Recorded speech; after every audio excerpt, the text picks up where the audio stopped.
जय माता दी।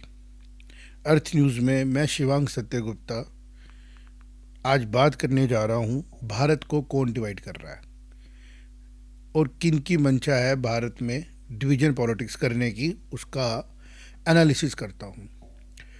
अब तक जितनी भी डेवलपमेंट्स भारत में हुई हैं, हम स्टार्ट करेंगे भारत के समाज को लेके। भारत किससे डिफाइंड होता है? भारत अंग्रेज़ों के भारत से डिफाइंड होता है, मुगलों के भारत से डिफाइंड होता है। उसके पहले के जो व्यवस्था बनी जिसमें छोटी छोटी रियासतों ने राज किया, जिसको हम मॉडर्न हिस्ट्री की बात करते हैं, या भारत डिफाइंड होता है महाभारत से, भारत डिफाइंड होता है रामायण से, भारत डिफाइंड होता है यहाँ पे लिखे गए वेदों से।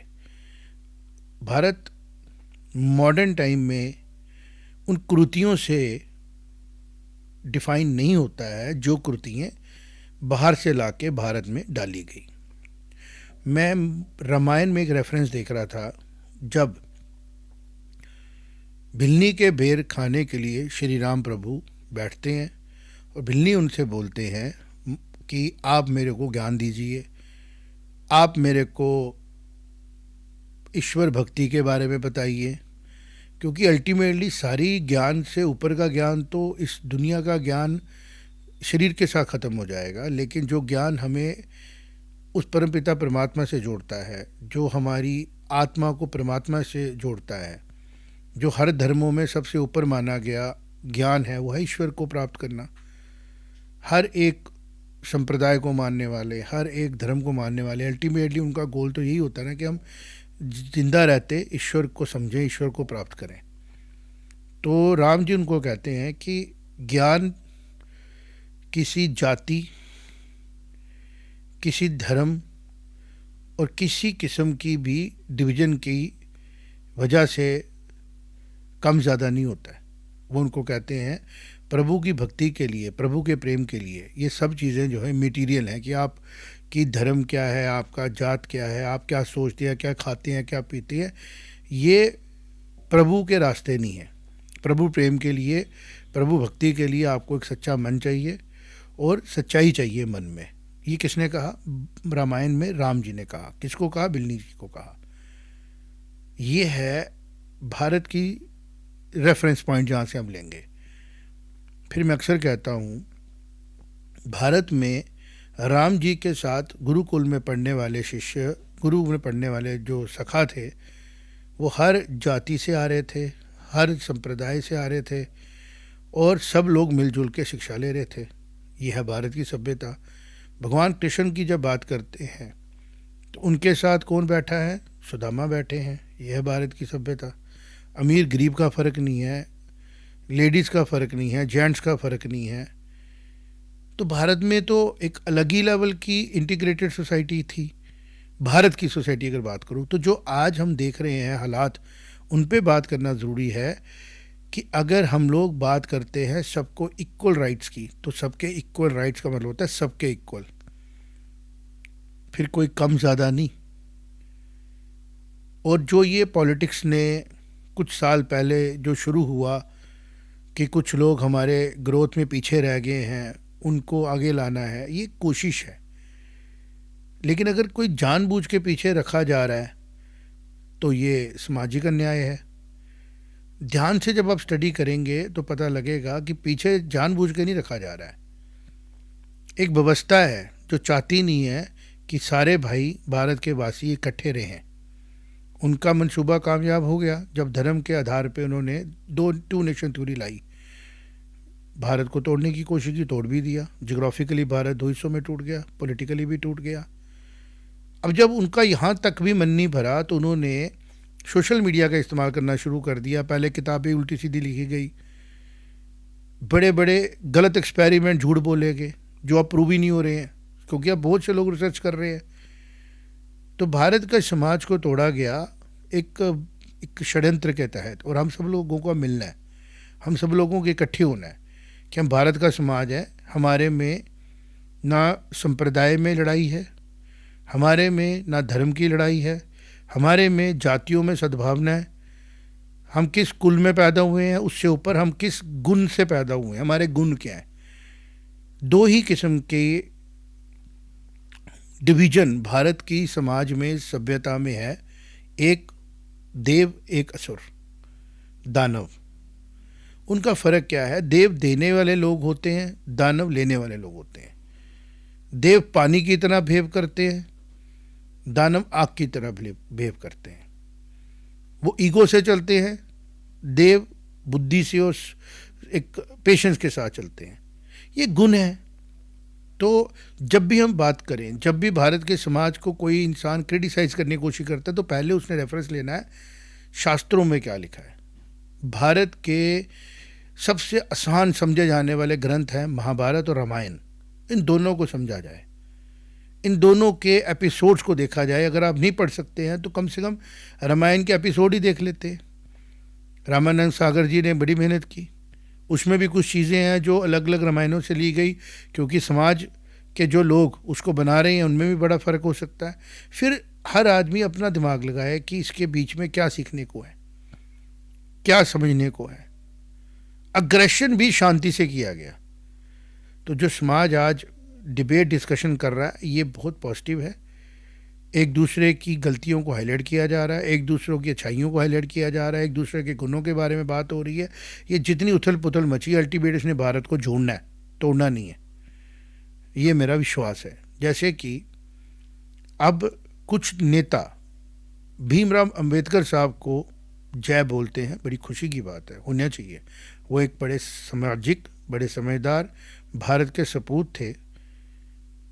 उनकी जात देख के, उनका जन्म का संप्रदाय देख के उनको असाइनमेंट नहीं मिली कॉन्स्टिट्यूशन को लिखने की, उनकी योग्यता देख के मिली।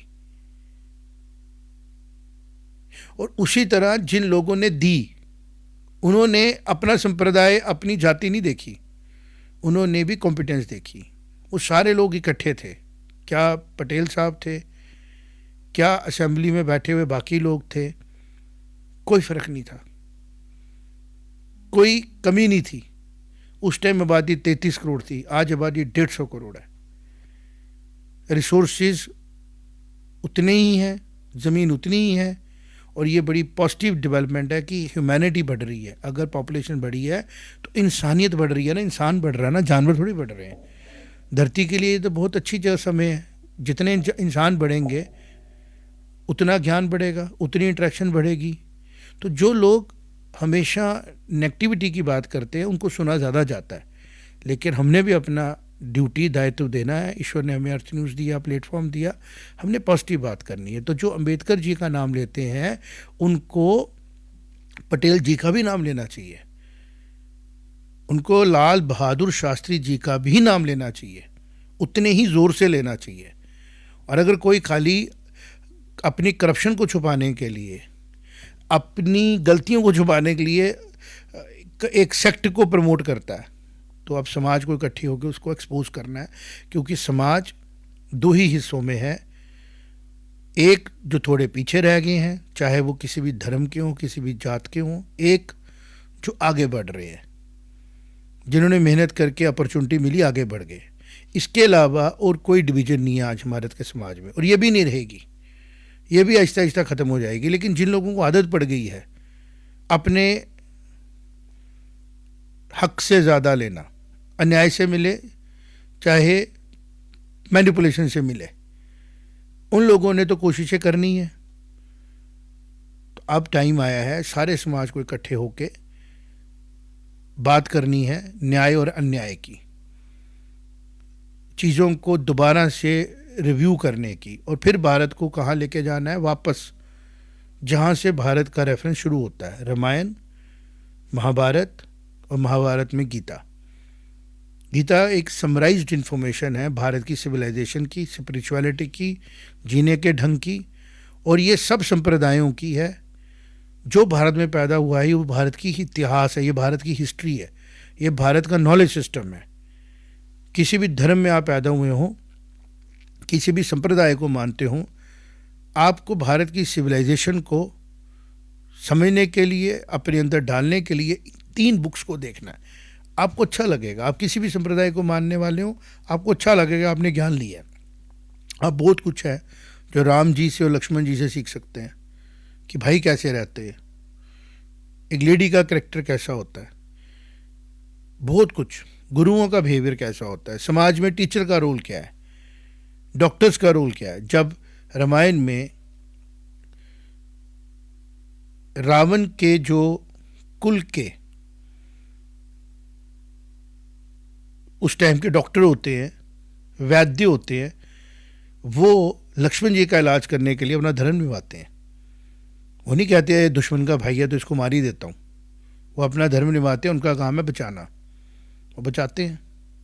और राम जी भरोसा करते हैं उनके कैरेक्टर पे कि ये पेशेंट को बचाने के लिए उसका आर्मी नहीं देखेगा किस आर्मी से बिलोंग करता है। ये वैद्य हैं, रावण के वैद्य हैं, लेकिन ये लक्ष्मण को अगर बचाने के लिए आए हैं तो ये अपना धर्म निभाएंगे, उसकी जान खतरे में नहीं डालेंगे। हमें वापस उधर जाना है, ड्यूटी फर्स्ट पे जाना है, और इस तरह भारत ने यूनाइट होना है। और जो एक्सपोज करने की बारी है वो लोग हैं जो आप बार बार चैनल देखिए डिवाइड होने की बात करते हैं। कहीं किसी टिक्के वाले के साथ थप्पड़ पड़ रहा है तो वो उसको हाईलाइट कर रहे हैं, कहीं कोई इंसान, लाखों में से कोई एक इंसान किसी संप्रदाय के ऊपर उंगली उठा रहा है उसको हाईलाइट कर रहे हैं। भारत में 33 करोड़ मुस्लिम होंगे या 20 करोड़ मुस्लिम होंगे, 70 करोड़ हिंदू होंगे, 2-4 करोड़ सिख क्रिश्चियंस भी होंगे, 10 करोड़ होंगे। करोड़ों में से कोई 1-2-4 हाथ से कर देता है, आप पूरी कम्युनिटी को डिवाइड करने की कोशिश करते हैं। यही पॉलिटिक्स है। आज सुबह में देख रहा था, एक लेडी है कह रही थी हर 10 में से एक बच्चा जो है अब वो होम स्कूलिंग कर रहा है। मतलब परसेंटेज ही नहीं की एग्जिस्ट कर, 100 में से एक बच्चा, तो परसेंटेज एक है, वो ट्रेंड बन रहा है, उसका ट्रेंड होता है 7 लोग करें। नहीं है। भारत का जो सोच है और ख़ास तौर पर जो सनातन धर्म है, वो सनातन का मतलब ही है जिसमें गणेश जी के अवतार के बाद गणेश जी की पूजा की भी शुरू हो गई। माँ आदिशक्ति जगदम्बा जब ने चंडमुंड मारे, चामुंडा के नाम से उनकी पूजा शुरू हो गई। आज जिनमें ईश्वर कृपा करते हैं वो ज्ञान बांटते हैं, ईश्वर, भारत की सभ्यता उसको ईश्वर रूप में मानना शुरू हो जाती है। वहाँ पे किस संप्रदाय के लिए खतरा है, वहाँ पे किस किस्म के धर्म के लिए खतरा? कोई खतरा नहीं है। खतरा है भारत समाज में सिर्फ एक इंसान को जो अन्याय प्रिय है, जो बुराई के रास्ते जाता है और फिर अपने आप को सही साबित करने के लिए षड्यंत्र करता है, डिवीजन का षड्यंत्र करता है। तो आप यूट्यूब पे देखें, सोशल मीडिया पे देखें और वॉच करें। खुद को, अपने आप को उससे आइडेंटिफाई करने से पहले देखें इसने क्या फ़ायदा लिया आज तक, धर्म की राजनीति करके और जाति की राजनीति करके। और अगर आपको कोई बोलता है जी बीजेपी करती है, तो जो दूसरे बोल रहे हैं अंबेडकर का नाम लेके, वो जाति की राजनीति नहीं कर रहे। जो बोलता है कि बीजेपी करती है तो फिर उसको दूसरी तरफ जिनको प्रवोक किया जा रहा है उनके फेवर में बात नहीं ना करनी है, चाहे वो गलत भी हो। इम्पार्शल होके बात करनी है, चाहे वो किसी के खिलाफ हो, किसी के फेवर में हो, गलत के खिलाफ हो, सही के फेवर में हो। ये बड़ा इंपॉर्टेंट है। समाज में ये मैसेज जब चला जाएगा ना, तो फिर पॉलिटिशियंस वोट लेने के लिए इस किस्म की राजनीति नहीं करेंगे। कॉम्पिटेंस जहां चाहिए वहां पे उसके जात से, उसकी पैदा होने से उसको जो प्रिविलेजेस नहीं मिली उसको कंप्रोमाइज करके एफिशिएंसी कम नहीं ना की जा सकती। क्रूशियल चीज़ें हैं कुछ, फिर चाहे वो किसी भी कुल में पैदा हो सकती हैं। जब हायर कॉम्पिटेंस को एक्सेप्ट किया जाता है, चाहे वो किसी भी घर में पैदा हुआ हो, तो लोअर कॉम्पिटेंस को भी एक्सेप्ट करना है, चाहे किसी भी घर में पैदा हुआ हो। इसके ऊपर क्रिटिसिज्म करके समाज को बेवकूफ़ नहीं ना बनाना है। जैसे कुछ लोग बोल रहे थे जी स्कूलिंग से खराबी हो गई है, इंडस्ट्रियल रेवोल्यूशन ने क्लर्क पैदा किए, लोग क्रिएटिव होने चाहिए। भाई साहब, पहले आप एक काम करें, कुछ 4 किताबें, कोई रिसर्च वर्क पढ़ लें, प्रैक्टिकल रिसर्च वर्क। श्रुति मेमोरी बेस है, स्मृति बेस है नॉलेज सिस्टम का। क्रिटिसाइज करी जा रहे हैं, सबको आप क्रिएटिव बना दो। आज भारत की आबादी 150 करोड़ है, 150 करोड़ परिवार बनेंगे, आधे तो बनेंगे 75 करोड़ ही सही। दुनिया की आबादी 800 करोड़ है, कैसे वो उठेंगे, कैसे वो बैठेंगे, क्या उनके पास अपॉर्चुनिटी होंगी जब वो स्ट्रक्चर तरीके से चलेंगे। लेकिन कुछ मतलबी लोग हमेशा सिस्टम को दूसरी तरफ ले जाते हैं। आप क्या चाहते हैं, आप क्या सोच रहे हैं? क्या भारत की जो मेजॉरिटी है, भारत के जो लोग हैं, आप इनमें एक नए किस्म के जूइश कम्युनिटी बनाना चाहते हैं, जैसे जर्मन में जूइश के साथ किया गया?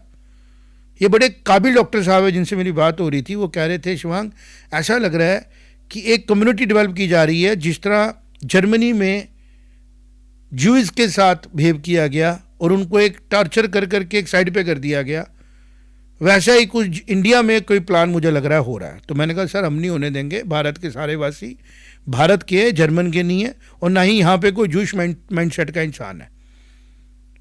यहाँ राजा बिल्ली के बेर खाता है, और बिल्ली बड़े प्यार से जूठे बेर राजा को खिलाती है, और ये नहीं सोचती है कि वो जूठे हैं, उसमें उसका प्यार है।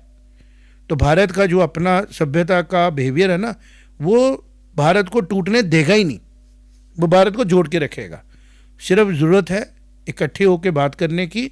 और जो ये चैनल्स, जो ये हैंडल्स कुछ मानसिक मेरे ख्याल में बीमारी के कारण भारत को तोड़ने के लिए ओवर प्रोटेक्टिव, ओवर रिएक्टिव कर रहे हैं, उनको बताने की ज़रूरत है कि भारत का समाज भारत को जोड़ के रखा है, भारत का समाज भारत को जोड़ के रखेगा। ये सामाजिक बिहेवियर है हमारा। आप इसमें पॉलिटिकल डिसीजन लेके रिजर्वेशन कम है, ज़्यादा है, अपर है, लोअर है, ये वर्ड मत दीजिए। हम सब भारत का समाज है, हम सब भारत के वासी हैं, और हम उसी तरह चलेंगे जिस तरह माए महाभारत में हम चले, और आपस में रहे, गुणों से पहचानेंगे, जन्म से नहीं।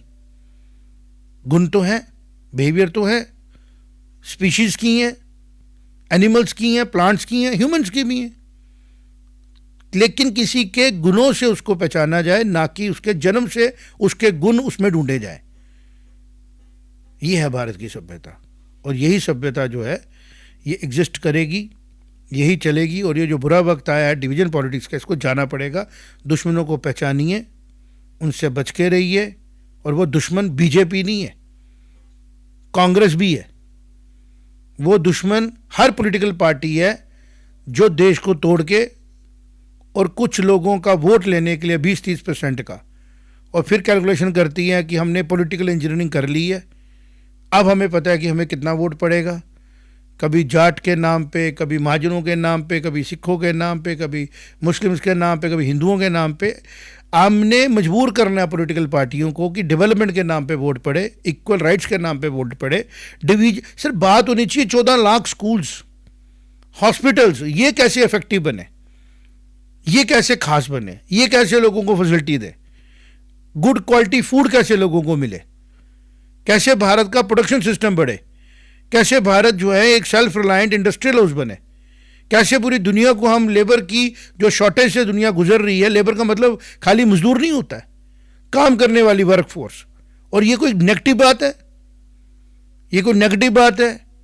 स्किल्ड करना लोगों को, एक तरफ हम स्किल डेवलपमेंट की बात करें, दूसरी तरफ कुछ लोग लगे हुए जी इंडस्ट्रियल रेवोल्यूशन गलत थी। डिसिप्लिन होना कभी गलत है? अनुशासित होना गलत है? आपको क्या चाहिए? स्टैम्पीड होने वाले लोग? आपको ऐसी भीड़ इकट्ठी करनी है जो सड़कों में जंजी की तरह रिवोल्ट करती है, और आप उसको प्रवोक कर रहे हैं इन द नेम ऑफ की एजुकेशन सिस्टम कोलैप्स हो चुका है। कहां कोलैप्स हुआ? अमेरिकन रशियन सिस्टम तो इंडिया में है नहीं, इंडिया का अपना सिस्टम चल रहा है। इंडिया बहुत अच्छे से एजुकेशन दे रहा है। इसी एजुकेशन से निकले हुए लोग आज प्राइम मिनिस्टर ऑफ इंडिया की कुर्सियों पर भी बैठे हैं, जिनको आप बोलते पढ़े नहीं है। इसरो के साइंटिस्ट कौन से सिस्टम से निकले हैं? दवाइयां का इलाज कौन सा सिस्टम कर रहा है? जितनी भी व्यवस्थाएं भारत की चल रही है किस सिस्टम से आई है? और कुछ लोग इसके खिलाफ बातें करी जा रहे हैं, क्योंकि उनका काम ही है हमेशा नेगेटिविटी की बात करनी, हमेशा पेसिमिज्म समाज में फैलाना। तो मेरी सबसे रिक्वेस्ट होगी, समाज बड़ा सुंदर है, बहुत खास है। हम 150 करोड़ में भी डिसिप्लिन है, 33 करोड़ में भी डिसिप्लिन थे। जो नुकसान अंग्रेज़ों के द्वारा प्लान करके किया गया वो हो चुका है। अब जैसे ही भारत की सभ्यता डोमिनेट कर रही है, ना राइट्स हो रहे हैं, ना राइट्स करने वालों को छोड़ा जा रहा है। तो सब हिंदू, मुस्लिम, सिख, ईसाई, सारे धर्मों के, सारे जातियों के लोग, सारे वर्णों के लोग, वुमेन, मैन, ट्रांसजेंडर, सब भारत के वासी हैं। ये सब लोग मिलकर भारत को खास बनाने की मेहनत करेंगे और सब एक समाज बन के आगे बढ़ेंगे। भारत का मतलब भारतवासी है। बट अगर इसमें से कोई एक इंसान बोले भारत तो बाद में है, पहले हमारा धर्म उसके ऊपर है, तो फिर वो किसी भी धर्म का हो, उसके लिए यहाँ पे कोई जगह नहीं है। जय माता दी।